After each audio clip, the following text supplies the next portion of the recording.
Astaghfirullah. Assalamualaikum warahmatullahi wabarakatuh. Alhamdulillah wassalatu wassalamu ala Rasulillah wa ala alihi wa sahbihi wa mawalah wa la haula wa la quwata illa billahi wa ba'd. Baik, kita lanjutkan kajian kita, masih membahas Kitab Tauhid, dan kita masuk pada bab beramal dengan orientasi dunia. Sebelumnya ada bab tentang riya, tapi kita kebelakangkan riyanya. Kita dahulukan bab ke 37, bab beramal karena dunia.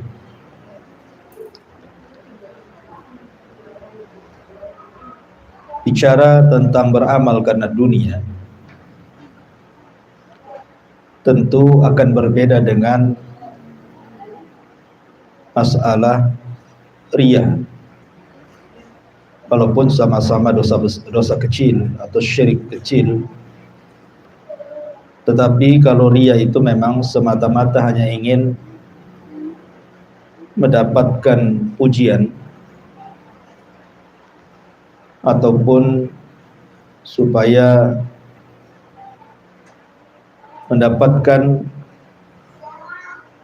orang yang membicarakannya kemudian dia merasa nikmat dengan pendengarannya.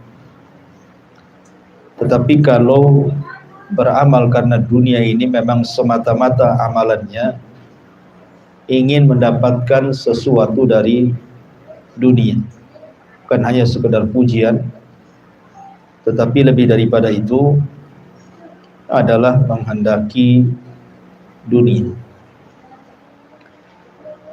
Baik, kita akan masuk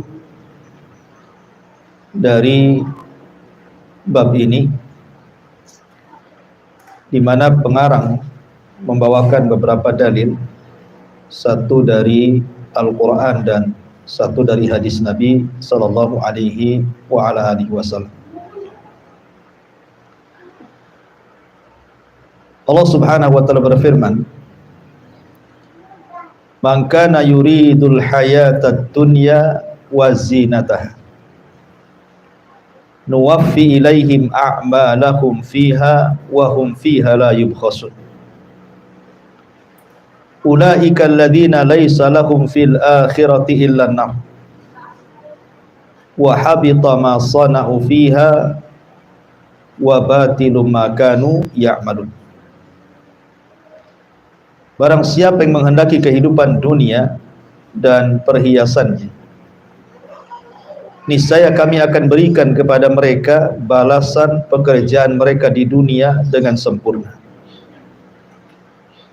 Bahkan di dunia mereka tidak akan dirugikan. Itulah orang-orang yang tidak memperoleh sesuatu apapun di akhirat melainkan neraka. Segala yang telah mereka usahakan di dunia akan lenyap dan sia-sia segala yang mereka telah kerjakan. Ma'asyiral muslimat yang dimuliakan Allah Subhanahu wa Ta'ala, kita tahu bahwa manusia ada beberapa macam ketika bicara tentang beramal. Yang pertama, orang musyrik ataupun orang kafir. Mereka hidup di dunia itu tidak lain dan bukan memang mengejar dunia, walaupun dohirnya melakukan amal kebaikan, seperti umpamanya memberi sedekah kepada orang, memuliakan tamu, memuliakan tetangga, berbuat baik kepada orang tua, ataupun perbuatan-perbuatan yang kebaikan yang lainnya. Jadi orang-orang musyrik dan kafir itu kalaupun berbuat kebaikan, maka semata-mata mereka hanya mengharapkan dunia. Dan Allah Subhanahu wa taala tidak mengganjar mereka sedikit pun di akhirat. Tetapi Allah Subhanahu wa taala akan balas mereka di dunia. Kalau mereka mencari dunia, Allah berikan dunia. Tapi mereka tidak mendapatkan apapun di akhirat. Ini kelompok yang pertama. Kelompok yang kedua, orang yang beriman yang mereka beramal saleh, beramal untuk akhiratnya. Tetapi ketika dia beramal saleh, beramal untuk akhirat, dia tidak menghendaki akhirat. Dia murni mencari dunia saja. Seperti umpamanya dia haji ataupun umrah, memang niatnya bukan haji dan umrah, hanya untuk berniaga, hanya untuk mencari keuntungan dunia saja. Dia belajar ilmu agama, ya semata-mata ingin mengambil ijazah untuk cari pekerjaan saja. Atau dia menjadi seorang muadzin bukan untuk adzan, karena Allah, hanya semata-mata ingin dapat bayaran saja. Ataupun jadi imam sholat hanya semata-mata untuk dapat bayaran saja. Nah, ini kelompok yang kedua. Maka kelompok yang kedua ini tidak akan mendapatkan sesuatu apapun di akhirat kecuali dia hanya dibalas di dunia saja. Dia cari gaji, dapat gaji saja. Dia cari bayaran, ya dapat bayaran saja. Allah berikan cash di dunia, tapi orang ini pun walaupun dia orang yang beriman, maka amalannya dianggap batil di dunia dan juga tidak mendapatkan apapun pahala di akhirat, karena dia terjerumus kepada syirkul asghar, syirik kecil. Kemudian yang ketiga, seorang mukmin yang beramal saleh, ikhlas karena Allah Subhanahu wa taala. Betul-betul ikhlas karena Allah Subhanahu wa taala, tetapi di samping itu juga dia menghendaki dunia. Contoh, dia ingin haji, betul-betul hajinya lillah, tapi di balik haji pun sambil berniaga. Ataupun berjihad, betul-betul karena Allah, tetapi di samping jihad juga ingin mendapatkan ghanimah. Seorang muadzin betul-betul lillahi ta'ala, tapi juga mengharapkan imbalan dari adzan. Maka orang ini telah mengurangi nilai tauhidnya dan mengurangi nilai pahalanya. Dan kelompok yang keempat tentu kelompok para muwahhidin, ahli tauhid. Mereka tidak beramal saleh kecuali karena Allah Azza wa Jalla. Kalaupun kemudian ada dunia yang didapatinya, maka itu bukan tujuannya.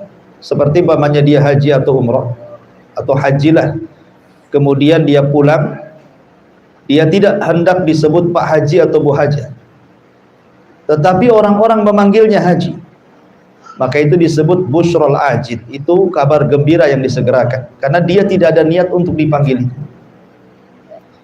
Inilah 4 kelompok dari orang-orang yang mencari dunia.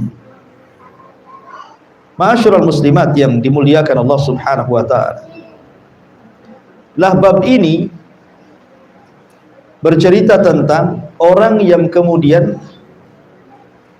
meniatkan amal solehnya karena ingin mendapatkan sesuatu dari dunia. Seperti saya contohkan tadi, bahwa seandainya dia umpamanya kuliah syariah,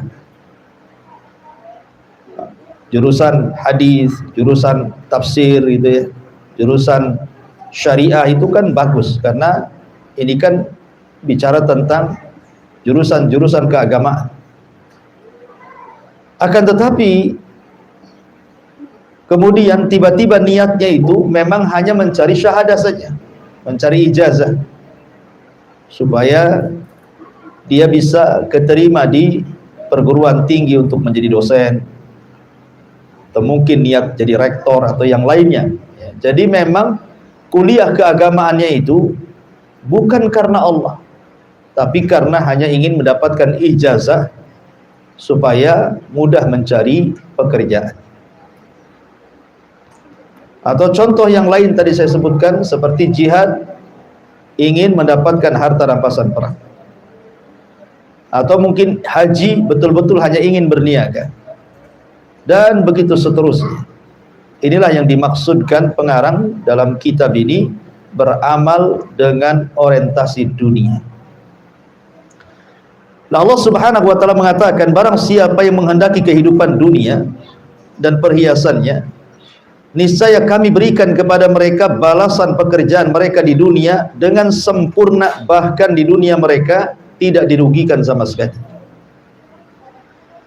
Ma'asyiral muslimat yang dimuliakan Allah Subhanahu wa taala, perlu diketahui bahwa Nabi sallallahu alaihi wasallam bersabda dalam sebuah hadis,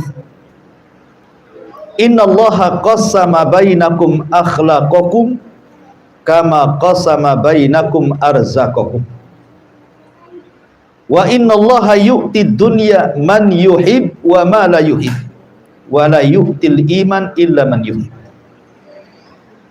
Kata Nabi sallallahu alaihi wasallam, Allah telah membagi-bagi akhlak kalian sebagaimana Allah telah bagi rizki kalian.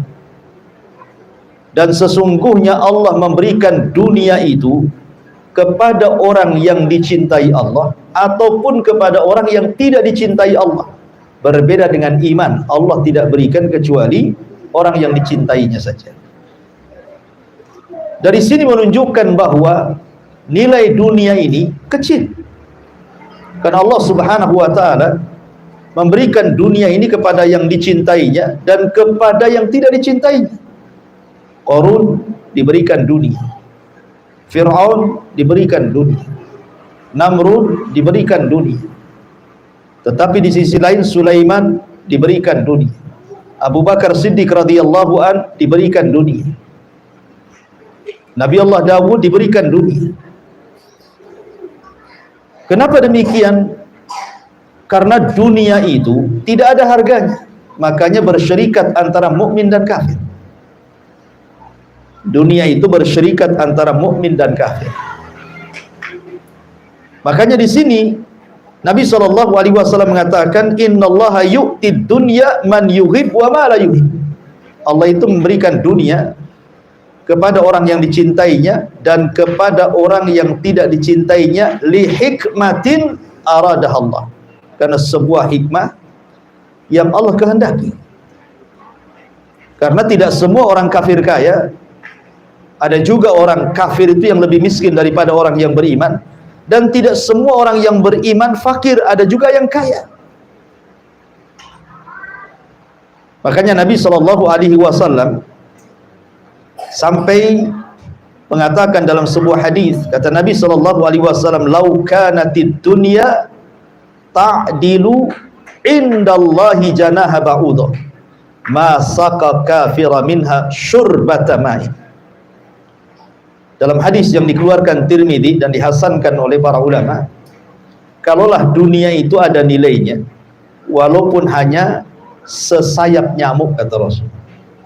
Kalaulah dunia ada nilainya walaupun sesayap nyamuk, tentu orang kafir tidak akan diberikan minum walaupun seteguk air, kalau dunia itu ada nilainya.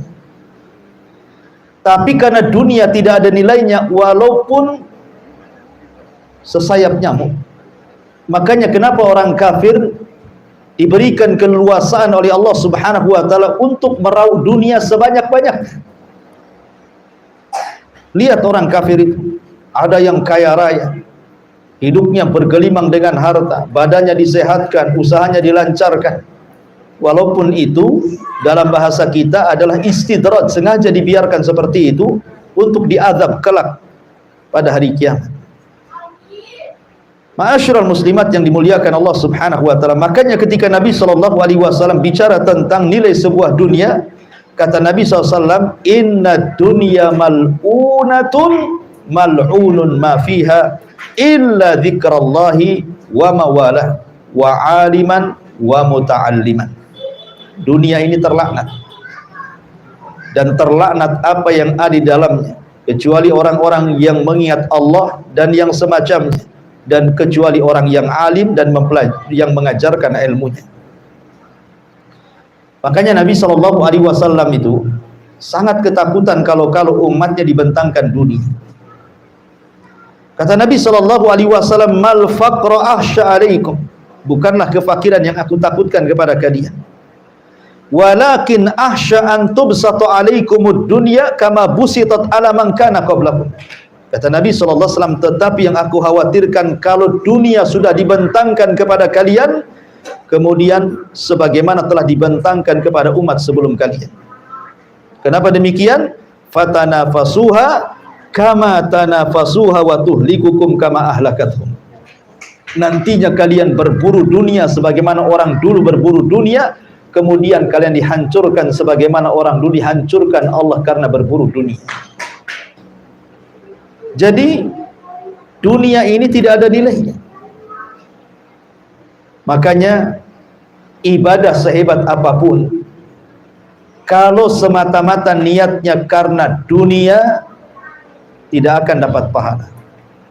Bukan hanya tidak akan dapat pahala, justru orang-orang yang seperti ini terkadang orang yang pertama disentuh api neraka.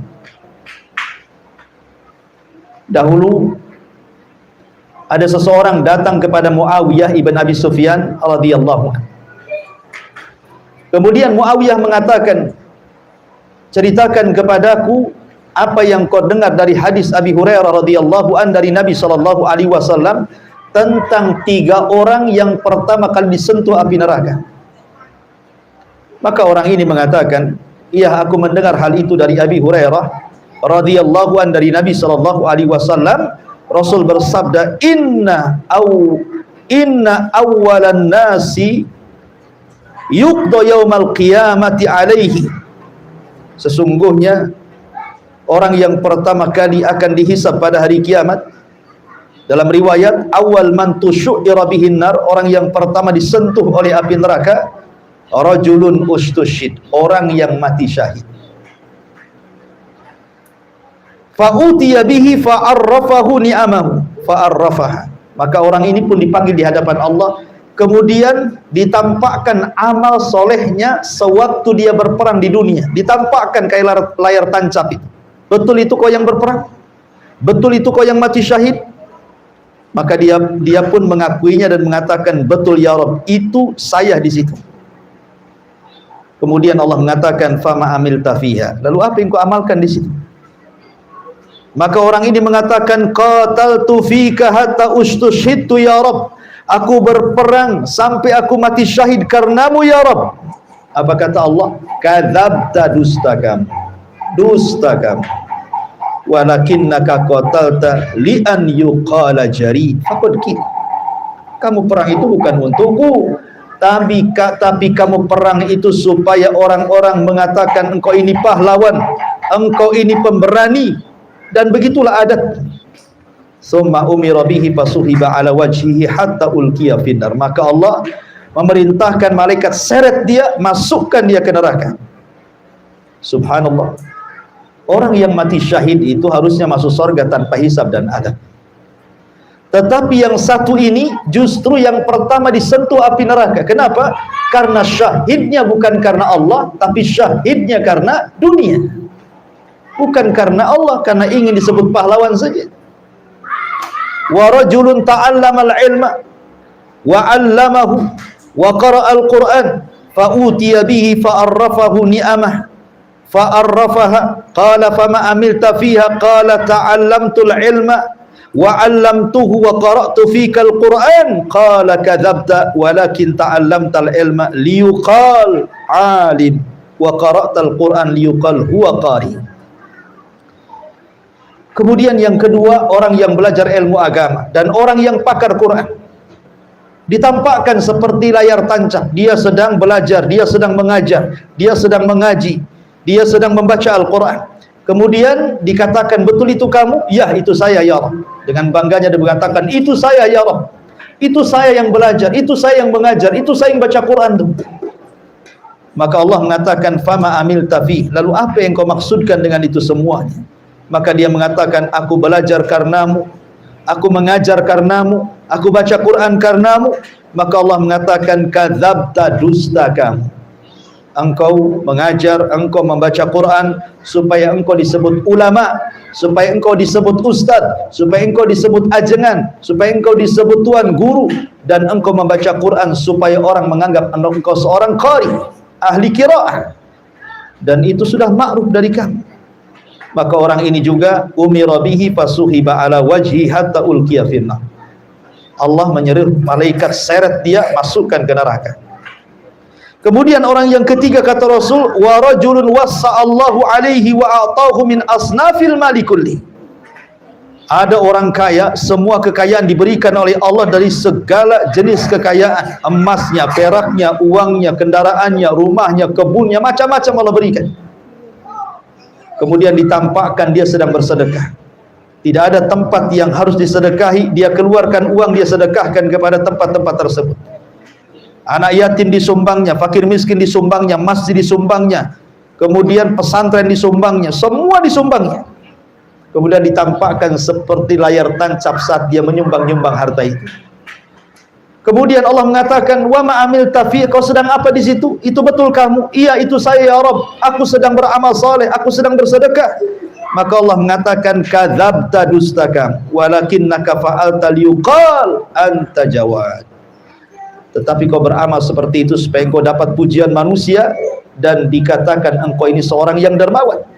Maka orang ini pun summa umira bihi fasuhiba ala wajhihi summa ulqiya finnar, rawahu Muslim. Orang ini disuruh dimasukkan dan diseret ke neraka oleh Allah lewat para malaikat.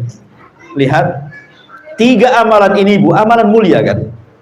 Orang mati syahid mulia, orang belajar Quran mulia, orang sedekah mulia. Ini amalan-amalan mulia, pahalanya besar di hadapan Allah Subhanahu wa taala. Tapi menjadi sia-sia ketika amalan ini ditujukan kepada dunia dan bukan kepada Allah Subhanahu wa taala. Ketika Muawiyah ibn Abi Sufyan dibacakan hadis ini, dia pun menangis dan menangis dan menangis. Khawatir kalau dia masuk ke dalam hadis yang disabdakan Nabi sallallahu alaihi wasallam dari Abu Hurairah radhiyallahu anhu. Ma'asyiral muslimat yang dimuliakan Allah Subhanahu wa taala, makanya suatu ketika Umar bin Khattab radhiyallahu anhu hendak mengambil kunci Baitul Maqdis bersama Abu Ubaidah ibnul Jarrah. Ketika itu Umar memakai pakaian biasa saja. Pakaian yang ia pakai dari Madinah sampai ke Syam itu pula yang dipakai menghadap raja yang menguasai Baitul Maqdis kala itu. Jadi Abu Ubaidah menyarankan, wahai Amirul Mukminin, pakailah pakaian kebesaran seorang raja supaya mereka agak segan dengan kamu. Maka Umar marah kepada Abu Ubaidah ibnul Jarrah dan mengatakan, ya Aba Ubaidah, nahnu qaumun a'azzanallahu bil Islam, famahma ibtaghainal izzata fi ghairihi adallanallahu azza wajalla. Abu Ubaidah, kami ini kaum yang Allah muliakan dengan Islam, maka siapapun yang mencari kemuliaan selain daripada Islam, pasti Allah akan hinakan dia. Umar tidak mau menampakkan perhiasan dunia, dia ala kadarnya saja, karena dia tahu dunia ini tidak ada nilainya. Orang itu bernilai ketika dia mendapatkan hidayah Islam dan baik Islam. Makanya Umar bin Khattab radhiyallahu anhu suatu ketika datang kepada Nabi sallallahu alaihi wasallam yang ketika itu terdengar kabar bahwa Nabi sallallahu alaihi wasallam telah menceraikan istri-istrinya. Jadi Umar mendapatkan kabar bahwa Nabi sallallahu alaihi wasallam telah menceraikan istri-istrinya. Akhirnya kemudian Umar pun mendatangi Nabi sallallahu alaihi wasallam untuk mengecek keberadaan Rasul, apakah benar Nabi sallallahu alaihi wasallam telah menceraikan istri-istrinya. Maka akhirnya kemudian Umar radhiyallahu an menangis melihat kondisi Nabi sallallahu alaihi wasallam yang tidur di atas pelepah kurma, kemudian terbangun, nampaklah bekas-bekas di punggungnya, goresan-goresan pelepah kurma, dan ada debu yang menempel di badan. Jadi Umar radhiyallahu an mengatakan, Rasul, lihat raja-raja Persia, raja-raja Romawi, raja-raja dunia, mereka di atas kenikmatan, di atas singgasana, di atas kasur-kasur empuk, di atas pakaian-pakaian indah. Maka ud'ullaha ya Rasulullah an yuwassiya ala ummatika faqad wassa ala Faris wa Rum wa hum la ya'budun Allah. Maka Umar mengatakan, Rasul, berdoalah kepada Allah, semoga dia melapangkan kehidupan untuk umatmu, sebab Allah telah melapangkan kehidupan bangsa Persia dan bangsa Romawi, sedangkan mereka tidak menyembah Allah, mereka orang kafir, tapi mereka dikayakan. Engkau seperti ini wahai Rasul, dan umatmu juga sama. Maka Rasul SAW mengatakan, afi syakkin anta yabnal Khattab, ulaika kaumun ujjilat lahum tayyibatuhum fil hayati dunya. Apakah engkau masih ragu wahai Ibnul Khattab? Mereka memang disegerakan untuk menerima segala kebaikan dalam kehidupan dunia, tetapi mereka tidak akan memperoleh kehidupan itu di akhirat. Jadi untuk apa seseorang itu mengejar dunia? Apa yang dikejar tentang dunia? Kalau kemudian umur dia hanya 60 sampai 70 tahun saja, setelah itu kemudian dia mati, kemudian masuk neraka, diazab dengan seazab-azabnya, nggak banding kehidupannya. Ma'asyiral muslimat yang dimuliakan Allah Subhanahu wa taala. Makanya Allah mengatakan, "Man kana yuridul hayatad dunya wa zinataha nuwaffi ilaihim a'malahum fiha wa hum fiha la yubkhasun. Ulaika alladziina laisa lahum fil akhirati illa an-nar wa habita ma sana'u fiha wa batilu ma kanu ya'malun." Barang siapa yang menghendaki kehidupan dunia dan perhiasannya, niscaya kami berikan kepada mereka balasan pekerjaan mereka di dunia dengan sempurna, bahkan mereka tidak dirugikan sama sekali. Tetapi mereka adalah orang-orang yang tidak memperoleh sesuatu di akhirat melainkan neraka. Segala yang telah mereka usahakan di dunia akan lenyap, dan sia-sia segala usaha yang telah mereka kerjakan di dunia. Amilatun nasibah tasla naran hamiyah. Mereka berpayah-payah, beramal saleh, berbuat baik, tapi karena tujuannya dunia, ujung-ujungnya masuk neraka. Kan rugi, Bu, ya? Rugi, ya. Ma'asyiral muslimat yang dimuliakan Allah Azza wa Jalla. Bahkan Nabi sallallahu alaihi wasallam sampai mengatakan dalam sebuah hadis, "Man kanatil akhiratu hammahu, ja'alallahu ghinahu fi qalbi wa jama'a lahu syamlahu wa atathu dunya wa hiya raghimatun wa man kanatid dunya hammahu ja'alallahu faqrahu baina ainaihi wa farraqa alaihi syamlahu wa lam ya'tihi minad dunya illa ma qaddara lahu." Barang siapa yang niatnya adalah untuk menggapai akhirat, maka Allah akan memberikan kecukupan dalam hatinya. Dia akan menyatukan keinginannya yang tercerai-berai, dunia pun akan dia peroleh dan tunduk hina padanya. Tapi barang siapa yang niatnya adalah untuk menggapai dunia, maka Allah akan menjadikan dia tidak pernah merasa cukup sama sekali, akan menceraikan-beraikan keinginannya. Di dunia pun dia tidak memperoleh kecuali yang telah ditakdirkan saja. Lalu apa kalau seandainya dunia sudah ditakdirkan, mau dikejar kemana-mana pun ya tetap saja dapat seperti itu?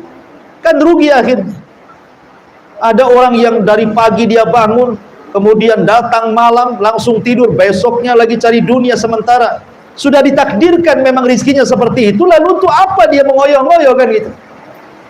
Ma'asyiral muslimat yang dimuliakan Allah Azza wa Jalla, maka sebaiknya beramalah untuk akhirat.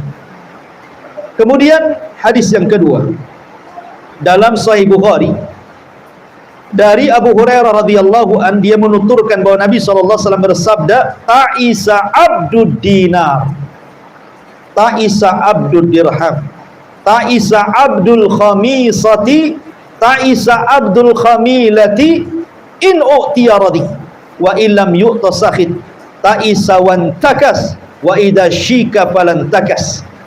Tuba li abdin akhadha bi inanati farasihi fi sabilillah ash'asha ra'suhu mughabbaratan qadama in kana fi al-hirasati kana fil hirasati wa in kana fi saki kana fi saki in ista'dhana lam yu'dhan lahu wa in syafa'a lam yushfa' atau lam yushaffa'. Kata Nabi SAW, celaka hamba-hamba dinar, celaka hamba-hamba dirham, celaka hamba-hamba khamisah, hamba-hamba pakaian, dan celaka hamba-hamba khamilah, sama juga hamba-hamba busana. Maksudnya apa di sini, Bu? Al-Hafidh Ibnu Hajar Al-Asqalani rahimahullahu taala ketika memberikan catatan kepada hadis ini, beliau mengatakan yang dimaksud budak dinar atau budak dirham atau budak pakaian dan busana itu adalah orang-orang yang mencarinya dengan semangat sangat tinggi. Bila mendapatkannya, dia menjaganya seolah-olah dia menjadi pembantu pada dinar dirham tersebut, seperti budak. Juga disebutkan oleh Al-Imam At-Tibbi rahimahullahu ta'ala, dikhususkan kata budak untuk menggelarinya karena dia berkubang dalam cinta kepada dunia serta segala bentuk syahwatnya, layaknya seseorang tawanan yang tidak memiliki upaya untuk melepaskan dirinya, maka seperti budak. Makanya Rasul SAW tidak mengatakan pemilik harta ataupun penghimpun dinar, tetapi dikatakan dengan kalimat budak. Maksudnya kalau dikatakan budak dunia, artinya kehidupannya memang murni mencari dunia saja. Dunia memperbudak. Kalau sudah dapat dia jaga, jangan sampai hilang. Kalau perlu ditambah jama'a mala wa addada yahsabu anna malahu ahlada. Dihitung-hitung, kurang-kurang, cari-cari siang malam hanya mencari dunia.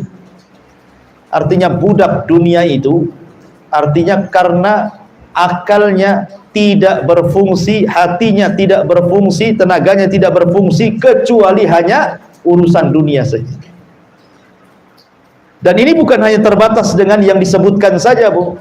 Termasuk celaka orang-orang yang menghambakan kepada busana.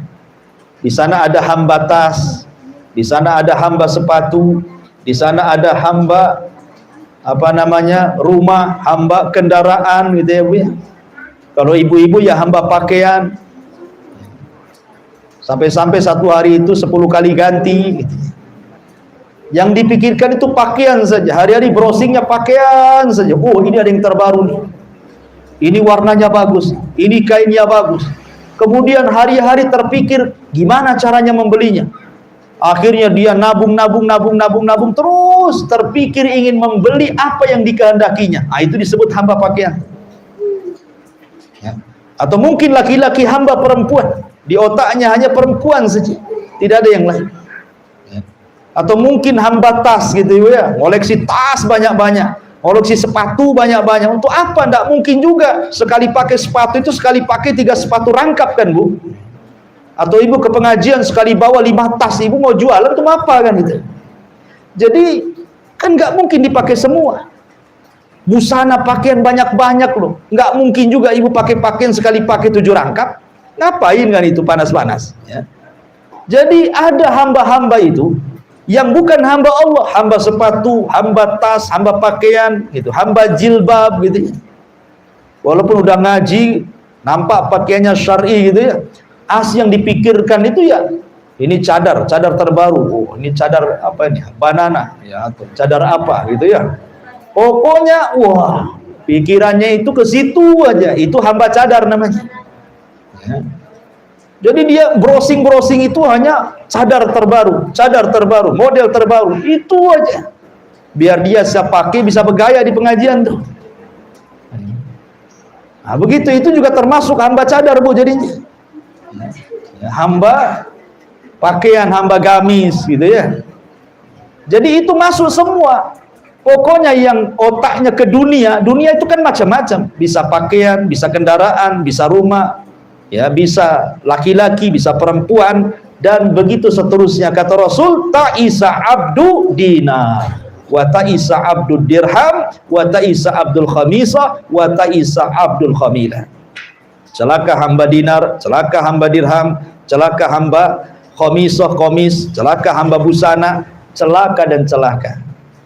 Maka tidak perlu menjadi hamba-hamba itu, jadilah hamba Allah. Jadilah hamba Allah. Ma'asyiral muslimat yang dimuliakan Allah Subhanahu wa taala. Abu Hurairah radhiyallahu an pernah menceritakan dari Nabi sallallahu alaihi wasallam, kata Rasul bersabda, "Lau kana li mithla Uhudin dhahaba la sarrani alla tamurra alayya thalathatu layalin wa indi minhu syai'un illa syai'un ursiduhu lidinillah." Kata Nabi SAW, berangan-angan di Nabi ini, kalau seandainya aku punya emas sebesar Uhud, kata Rasul, kalau seandainya aku punya emas sebesar gunung Uhud, maka tidak membahagiakan diriku, kata Rasul, kalau sampai lewat 3 hari kemudian emas itu masih ada pada diriku, kecuali aku jadikan untuk perjuangan di jalan Allah Subhanahu wa taala. Begitu harusnya. Ya. Sebenarnya kaya itu tidak dicela dalam Islam. Tidak. Siapa yang bilang orang kaya itu dicela? Yang dicela itu hamba kekayaan, hamba uang. Kalau hidupnya dihambakan kepada uang, itu yang celaka. Tapi kalau orang banyak duit tidak celaka, selama kemudian harta itu hanya diletakkan di tangan dan tidak diletakkan di hati. Sebagaimana perkataan Hasan Al-Basri rahimahullahu ta'ala ketika ditanya soal zuhud, apa kata Hasan Al-Basri? Ij'al malaka fi yadik wala taj'al malaka fi qalbik. Jadikan hartamu di tanganmu dan jangan jadikan hartamu di hatimu. Jadi kalau seandainya harta datang hanya sebatas di tangan, kalau harta pergi ya pergi dari tangan, bukan diletakkan di hati, sehingga kalau datang senang sekali, kalau pergi sedih sekali. Bukan begitu. Kaya tidak masalah. Sahabat Rasul itu 10 sahabat yang dijadikan masuk surga, sebagian besar orang kaya. Abu Bakar orang kaya, Utsman orang kaya, Abdurrahman bin Auf orang kaya, Tolha orang kaya. Semua karena kekayaan juga bisa mendukung dakwah. Makanya pemimpin Aus namanya Sa'ad bin Ubadah. Sa'ad bin Ubadah radhiyallahu anhu itu kaya, pemimpin Aus. Ketika dia masuk Islam, kemudian Nabi SAW hijrah dengan keluarganya ke Madinah. Hampir setiap hari Sa'ad bin Ubadah memberikan hadiah kepada Rasul dan keluarganya. Setiap hari. Saking kayanya. Memberikan hadiah kepada istri-istri Nabi. Bahkan apalagi kalau istri Rasul SAW sedang di rumah Aisyah radhiyallahu anha, Sa'ad bin Ubadah tahu bahwa Rasul senang nih di rumah Aisyah. Kenapa Sa'ad ibn Ubadah menganggap Rasul sedang senang di rumah Aisyah? Karena memang Rasul sangat mencintai Aisyah. Pasti suami itu lebih senang di wanita yang dicintainya. Kayak suami ibu, kalau suami sangat cinta dengan ibu, pasti betah di rumah, Bu. Kalau enggak cinta, itu sebentar-sebentar pergi itu. Ya, pasti ada yang dicintai itu di luar tuh. Ya. Jadi tahu Rasul itu lagi senang-senangnya itu kalau rumah di Aisyah, ditambah lagi hadiahnya, lebih besar lagi hadiahnya. Setiap hari loh itu ngasih hadiah. Menunjukkan kaya, artinya kaya itu tidak dilarang. Kaya itu tidak dilarang. Karena Islam juga perlu kaya, makanya Rasul juga menikah dengan orang kaya, Khadijah, sampai kekayaannya habis untuk dakwah kan gitu.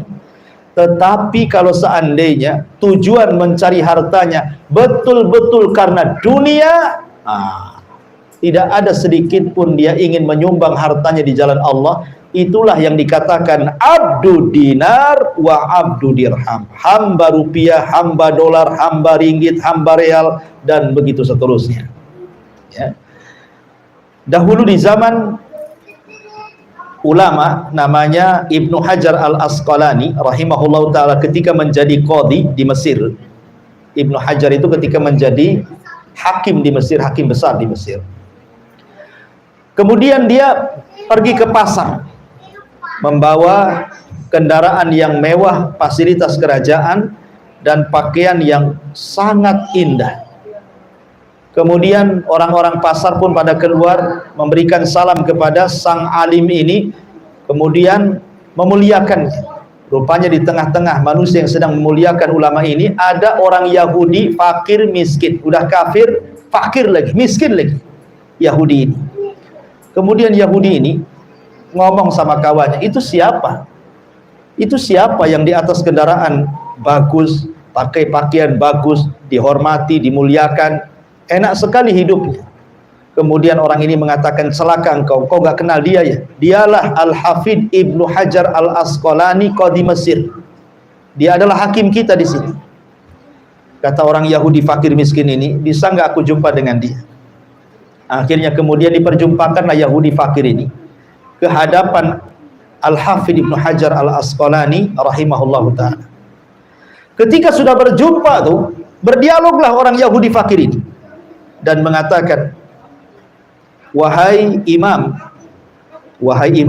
aku dengar kau seorang imam, seorang qadhi, seorang alim, seorang ulama. Enak sekali kehidupan. Kau diberi kendaraan megah, kau diberikan pakaian megah, gaji cukup oleh penguasa. Saya ingin bertanya kepadamu. Kata Al-Hafidh Ibnu Hajar, silahkan kau bertanya. Kemudian Yahudi fakir ini mengatakan, saya ingin bertanya kepadamu. Saya mendengar nabimu bersabda, ad-dunya sijnul mu'min wa jannatul kafir. Dunia itu penjara bagi orang yang beriman dan surga bagi orang kafir. Rasa-rasanya hadis ini nggak cocok, kata. Aku ini Yahudi, di matamu aku kafir, tetapi aku fakir. Aku tidak merasa hidup di dunia. Tetapi engkau yang merasa seorang mukmin kok kaya dunia, kendaraan mewah, pakaian megah, gaji ditanggung pemerintah. Jadi gimana maksudnya hadis ini bahwa dunia itu penjara bagi orang kafir, dunia itu penjara bagi orang yang beriman, surga bagi orang kafir? Rasanya nggak benar nih hadis ini. Karena yang ditanya ulama, Bu, ya jawabannya sudah ada lah di kepalanya. Apa jawaban Al-Hafidh Ibnu Hajar? Dengarkan Yahudi fakir, ya. Walaupun aku seperti ini, digaji pemerintah, kendaraan bagus, pakaian bagus, dihormati manusia, tapi aku belum bisa istirahat dari ibadah. Aku tetap sholat, aku tetap puasa, aku tetap haji, diwajibkan haji, aku tetap sedekah, aku diwajibkan ibadah-ibadah yang lainnya. Aku tidak pernah istirahat di dunia. Dan apa yang dijanjikan Allah dengan sorga, dunia bagiku ini masih penjara, karena aku tidak lepas dari aturan agama. Tapi engkau wahai Yahudi kafir, engkau miskin itu, kau masih hidup di dunia ini bagaikan sorga. Sebab kalau seandainya neraka yang menantimu di akhirat, itu jauh lebih dahsyat keperitannya dibandingkan kau hidup sekarang. Kau ini hidup di sorga, kau ini sorga di dunia ini. Sebab kalau engkau masuk neraka, neraka lebih hebat lagi keperitan. Subhanallah. Ma'asyiral muslimat yang dimuliakan Allah Azza wa Jalla, lalu apa yang kita cari di dunia ini kalau bukan karena mencari pahala dari Allah Subhanahu wa taala dan surganya? Kemudian Rasul mengatakan, in u'tiya radi wa illam yu'ta sakhit. In u'tiya radiya wa illam yu'ta sakhit. Kata beliau, jika diberi, hatinya senang. Jika tidak diberi, hatinya marah. Nah, ini hati-hati. Hamba-hamba dunia ini cirinya. Kalau diberikan kekayaan oleh Allah Subhanahu wa ta'ala, dia puji-puji Allah. Rabbi akraman, Rabbku sedang memuliakanku, katanya. Kalau Allah uji dengan kefakiran, dengan sakit, dengan musibah, dia pun mencela Allah. Rabbi ahanan, Rabbku sedang menghinaku. Rabbku sedang merendahkan diriku.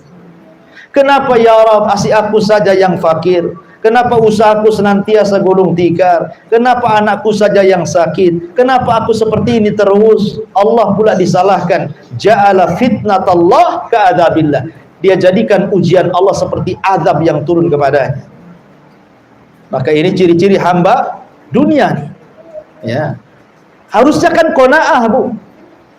Kalau ingin menjadi hamba Allah, qanaahlah, ridho dengan pemberian Allah, sedikit banyak alhamdulillah, semua sudah ditakdirkan. Allah memberikan dunia kepada yang dicintai dan kepada yang tidak dicintai, semua karena hikmah. Karena terkadang ada orang yang diberikan harta, kalau dipakirkan dia bisa kufur. Terkadang ada orang yang kemudian tidak diberikan kekayaan dan tetap fakir, sebab kalau dikayakan dia kufur. Semua karena hikmah dari Allah Subhanahu wa ta'ala. Ma'asyiral muslimat yang dimuliakan. Kemudian Rasul mengatakan ta'isa wan takasa wa idza syika falan taqash. Kata Nabi SAW, celaka dia dan semoga urusannya semakin dipersulit. Apabila dia tertusuk duri, semoga tidak mencabutnya dan tidak dicabut. Artinya ini doa dari Nabi SAW. Ta'isa itu artinya kebinasaan. Ada yang mengatakan kalimat ta'isa ini khobar, ada yang mengatakan doa. Maksudnya kalau khobar, orang-orang yang mencari dunia, kehidupannya hanya semata-mata dunia, walaupun dia mendapatkannya tetap dianggap binasa. Apalagi tidak mendapatkan.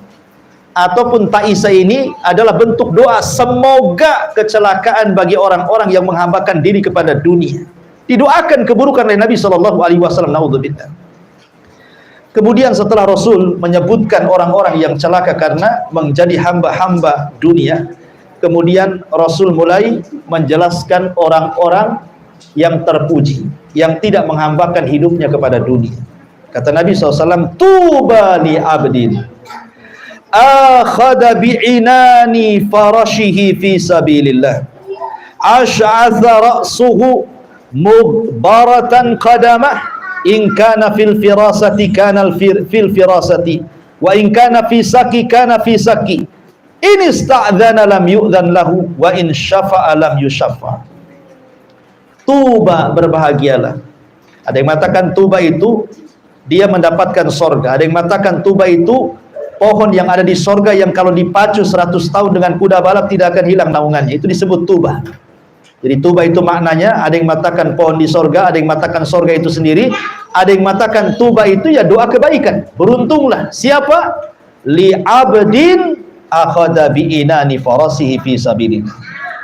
Berbahagialah orang-orang yang memacu kudanya untuk berjihad di jalan Allah. Rambutnya lusuh karena penuh dengan debu. Ya, karena orang yang jihad itu kan banyak debu di padang pasir, Bu. Terkadang debu kemudian lengket di kepalanya, di wajahnya, di badannya, di pakaiannya. Dia nggak peduli kotor-kotor. Karena lillahi ta'ala, karena Allah Subhanahu wa ta'ala. Mughbaratan qadamah. Mughbaratan qadamah, kedua kakinya penuh dengan debu juga. Ya. In kana fil firasati kana fil firasa wa in kana fi syakki kana fi syakki. Jika dia ditugaskan di pos penjagaan, maka dia pun berjaga di pos tersebut. Jika dia ditugaskan di garis belakang ataupun depan, maka dia pun akan berjaga di garis depan atau belakang. Artinya karena tujuan jihad dia karena Allah, ditempatkan di mana saja oleh pemimpinnya, terserah dia. Mau di depan, mau di belakang, mau di tengah, mau suruh bawa bendera, mau tidak, pokoknya lillah. Dia tidak milih-milih tempat, tidak milih-milih posisi. Betul-betul karena Allah. Bahasanya mau dipuji, ya alhamdulillah, tidak dipuji pun tidak merubah hatinya. Jadi jangan sampai kemudian hati kita berubah. Kalau tidak dipuji sakit hati, kalau dipuji baru bahagia. Bukan begitu. Kalau amalan itu karena Allah Subhanahu wa ta'ala, mau diposisikan di mana saja karena dia mencari Allah, nggak peduli orang yang jihad itu. In ista'dzana lam yu'dzan lahu wa in syafa'a lam yusyaffa. Subhanallah. Maka tidak diberi jika dia minta izin untuk bertemu dengan pemimpin, maka tidak diizinkan. Jika dia bertindak sebagai perantara untuk berjumpa dengan pemimpin, maka dia pun tidak diakui karena tidak dikenal tentara ini. Ini kinayah saja. Saking tidak dikenalnya oleh pimpinan jihadnya itu, dia nggak masalah. Nggak harus pemimpin tahu, nggak harus jenderal tahu, nggak masalah. Karena saya bertugas karena Allah Subhanahu wa ta'ala. Begitu. Beramal itu tidak harus manusia tahu. Tidak ada masalah. Makanya dahulu ada seorang sahabat namanya Julaibib. Julaibib ini buruk mukanya, Bu, tidak tampan, nggak ganteng orangnya. Ketika turun ayat, maka nali mu'minin wala mu'minatin idza qadallahu wa rasuluhu amran an yakuna lahumul khiyaratu min amrihim wa man ya'sillaha wa rasulahu faqad dhalla dhalalan ba'ida. Tidak layak bagi seorang mukmin laki-laki atau perempuan kalau datang perintah Allah ada kebingungan dalam hatinya. Sebab barang siapa yang kemudian menolak perintah Allah, maka dia tersesat dan Rasulnya tersesat dengan kesesatan yang jauh. Ayat ini turun kepada kisah Julaibib salah satunya. Jadi Julaibib ini orang miskin, tidak punya kehormatan, tidak punya harta, tidak punya wajah, artinya pas-pasan tampang, tidak punya dunia sama sekali, tidak punya rumah, dia tidur sekedarnya, langit sebagai atapnya, bumi sebagai alasnya. Itulah Julaibib, sahabat Nabi SAW. Sahabat pun tidak banyak dikenal. Julaibib ini tidak banyak dikenal sahabat karena kefakirannya. Jadi ketika Rasul berkumpul-kumpul bersama para sahabat, datanglah Julaibib ini. Kemudian Rasul mengatakan, Julaibib, sudahkah kau menikah? Kata Julaibib, Rasul, mana ada wanita yang mau dengan saya? Kata. Kemudian besoknya Julaibib lewat lagi, dipanggil lagi, Julaibib, kapan kau menikah? Kata Julaibib, Rasul, sudahkah aku katakan siapa wanita yang mau dengan saya? Ketiga kalinya Julaibib marahlah, Rasul, sudah aku katakan siapa yang mau wanita bersamaku, nikah denganku? Enggak ada yang mau wanita-wanita Madinah denganku ini. Akhirnya Rasul mengatakan, begini saja Julaibib, kau datanglah ke salah satu rumah orang Ansar itu, di situ ada gadis. Katakan kepada bapaknya, saya utusan Rasul, tolong nikahkan gadismu dengan saya. Oh, senang Julaibib, Nabi yang nyuruh. Akhirnya kemudian Julaibib pun datang ke alamat yang dimaksud Rasul, diketuk pintunya, Assalamualaikum. Waalaikumsalam. Tiba-tiba kata penghuni rumah, ada apa Julaibib? Kok ada di rumah saya? Begini kata Julaibib, aku diutus Rasul datang untuk meminang puterimu. Kata ayahnya Julaibib, apa enggak ada orang lain? Kenapa mesti engkau yang diutus Nabi? Kenapa tidak Abu Bakar, Umar, Utsman, Ali atau siapalah? Kenapa mesti engkau yang datang kemari? Subhanallah, Bu. Tetapi kemudian kata bapaknya mengatakan, tunggu dulu, aku akan ngomong sama istriku. Kemudian kata istrinya, Julaibib, Julaibib katanya. Nggak ada orang lain dia selain Julaibib katanya. Lah ketika kemudian dua orang tuanya menolak, anak gadisnya mendengar dari kamarnya itu. Kemudian dia mendengar ucapan kedua orang tuanya, marah anak gadisnya. Kemudian mengatakan kepada kedua orang tuanya, ataruddani Rasulillah, orang tuaku, ibu bapakku, apa engkau akan menolak utusan Rasul? Nikahkan aku dengan dia. Sebab perintah Rasul tidak ada kecuali kebaikan di dalamnya. Subhanallah, ini gadis yang beriman, yang salehah, ya, mengajari orang tuanya, kau mau menolak utusan Rasul, walat kalian, ya, bahasanya begitu. Akhirnya kemudian menikahlah Julaibib dengan wanita itu. Di malam pertama, rupanya datang pula panggilan untuk jihad.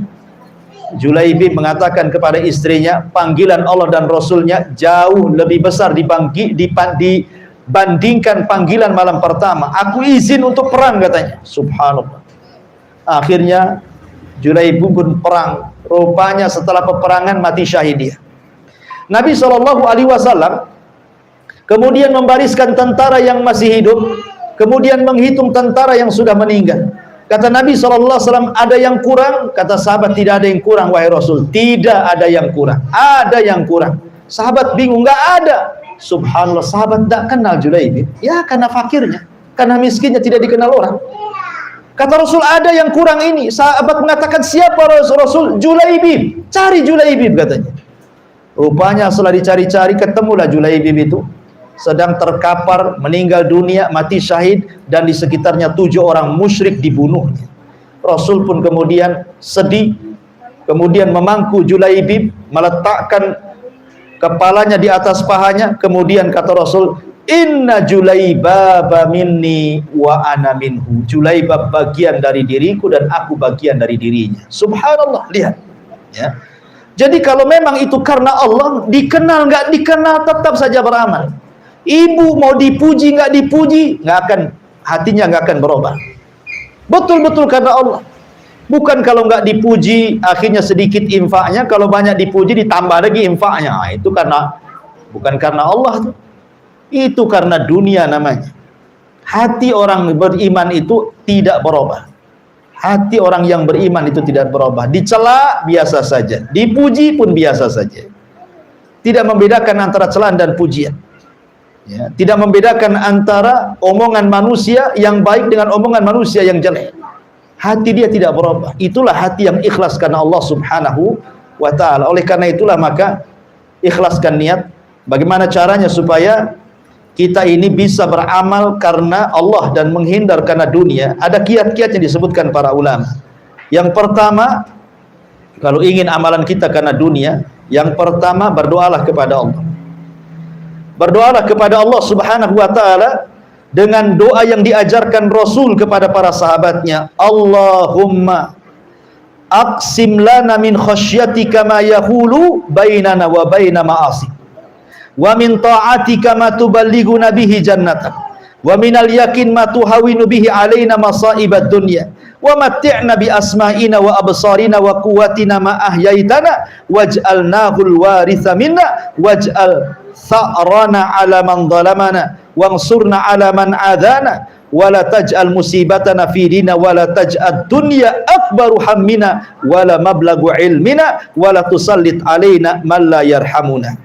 Ya Allah, curahkanlah kepadaku, ya Allah curahkanlah kepadaku, kepada kami rasa takut kepadamu yang menghalangi kami dari bermaksiat kepadamu, dan ketaatan kepadamu yang mengantarkan kami kepada surgamu. Dan curahkanlah keyakinan yang meringankan musibah di dunia. Berilah kenikmatan kami agar pendengaran kami, penglihatan kami, serta kekuatan kami selama kami hidup, dan jadikan itu sebagai warisan dari kami, dan jadikan pembalasan atas orang-orang yang menzalimi kami, dan tolonglah kami melawan orang-orang yang musuhi kami. Di sini syahidnya. Dan janganlah engkau jadikan musibah bagi agama kami, dan janganlah engkau jadikan dunia sebagai impian kami terbesar serta pengetahuan kami yang tertinggi, serta jangan engkau kuasakan atas kami orang-orang yang tidak menyayangi kami. Lihat di sini ada bahasa wala taj'al ad-dunya akbaru hammina. Ya Allah,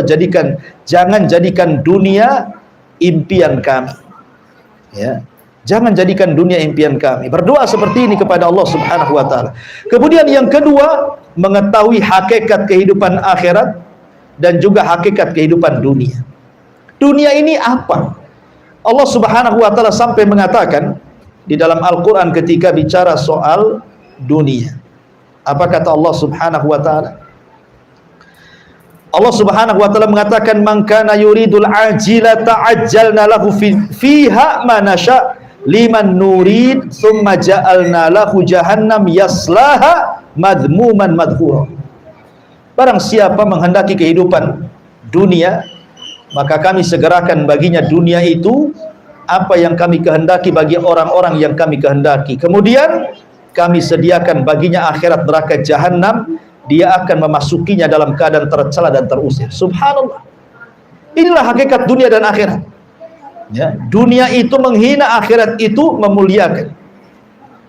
Jadi yang kedua, kenali hakikat dunia dan kenali hakikat akhirat. Dan yang ketiga, bertemanlah dengan orang-orang soleh, dengan orang-orang yang tidak tamak, dengan orang-orang yang ahli ibadah, dengan orang-orang yang ahli taat, dengan orang-orang yang ikhlas. Bertemanlah dengan mereka.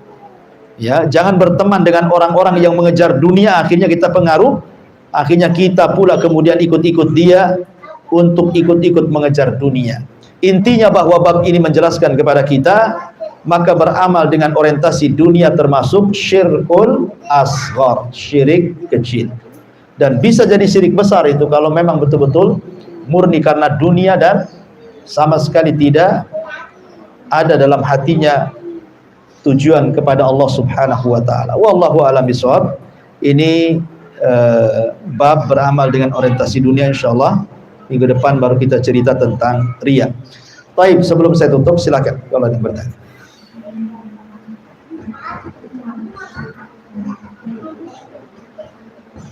Apa itu gresek-gresek?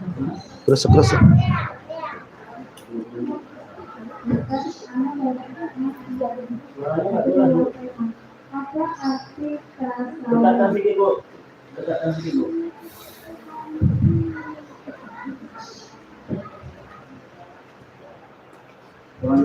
Apa arti tasawuf Ustaz?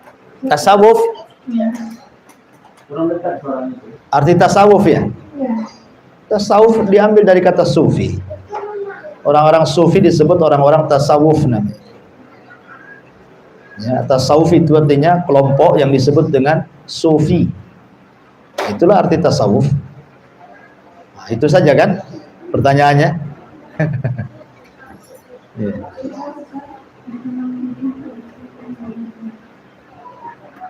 Ada suara. Kurang dekat Bu. Sudah dekat semua sedikit.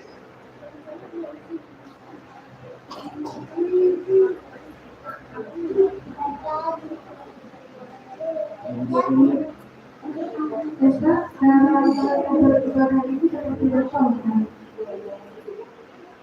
Ya, alhamdulillah. Ya, lihat.